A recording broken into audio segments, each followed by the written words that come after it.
Hi hello.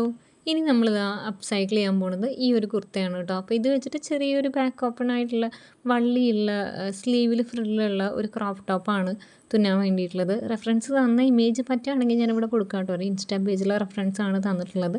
അപ്പോൾ അതേപോലെ തന്നെ തുന്നിയെടുത്തിട്ടുണ്ട് കേട്ടോ. പിന്നെ ബാക്കിൽ ആ വള്ളി വെക്കാൻ വേണ്ടിയിട്ട് നമുക്കിങ്ങനെ റെഡിമെയ്ഡായിട്ട് വരുന്ന ഡോരി ഉണ്ടല്ലോ, ഒരു ഗോൾഡൻ കളറ്. അപ്പോൾ അതാണ് ഞാൻ യൂസ് ചെയ്തിരിക്കുന്നത്. ആ ലൂപ്പ് കൊടുക്കാനും വള്ളി കൊടുക്കാനും ഇതാ ഈ ഒരു ഡോരിയാണ് യൂസ് ചെയ്തിട്ടുള്ളത് കേട്ടോ. കാരണം ഇതൊരു ടിഷ്യൂ ഫാബ്രിക്കിൽ ഒരു ഗ്രീനും ഗോൾഡ് കളറും കൂടെ മിക്സ് ചെയ്തിട്ട് വരുന്ന ഒരു തിളക്കുള്ള ഒരു ഫാബ്രിക് ആയതുകൊണ്ട് ഈ ഗോൾഡൻ കളർ ഡോരി ഇതിലേക്ക് നന്നായിട്ട് ചേർന്ന് പോകുന്നുണ്ട് കേട്ടോ. അതുകൊണ്ട് ഞാൻ അതാണ് എടുത്തിട്ടുള്ളത്.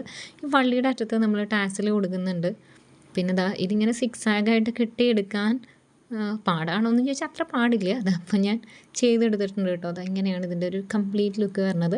അപ്പോൾ ഇതിലേക്ക് നമ്മൾ മാച്ചിങ് ആയിട്ട് ചെറിയൊരു ഹെഡ് ബാൻഡും കൊടുത്തിട്ടുണ്ട് കേട്ടോ. നമ്മുടെ ബേബി ബോയ് കുർത്തയുടെ സ്ലീവിൻ്റെ ഭാഗം കട്ട് ചെയ്തെടുത്തിട്ടാണ് ഞാൻ ഈ ഫ്രിൽസ് കൊടുത്തിട്ടുള്ളത്.